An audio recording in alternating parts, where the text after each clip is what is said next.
ومين قال لك ان انت ما تبذل مجهود النتيجه هتطلع على طول؟ لا، هتعصلك معاك مره واثنين وثلاثه واربعه وخمسه وسته وسبعه وثمانيه وعشره.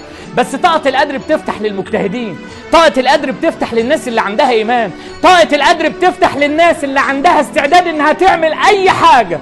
بصوا من الشبابيك ناس يائسة ماشية في الشارع، ناس بتموت نفسها 1000 مرة كل يوم، مع إننا في نفس المشاكل والظروف، وفي ناس في ضغوط أكتر. هو أنا لازم أقف قدام الناس وأقول أنا عندي مشاكل وعندي ضغوط وناس أهلي في أهلي مريضة وما أناش مستحمل اللي أنا فيه؟ ما عادش حياة للناس اللي بتولول. ما شفناش في حياتنا قصة بطل كان بيولول ويشتكي ونجح، لا بالعكس، كانت حياته أسوأ من المشاكل اللي موجود في حياته. اليأس ده مرض لو سبت يمسك فيك هينهشك. مين قالك ان المشاكل والظروف اللي عندك دلوقتي هي نهاية المطاف وان انت مش هتكمل؟ كل حاجة هتعدي، الحلو هيعدي والوحش هيعدي.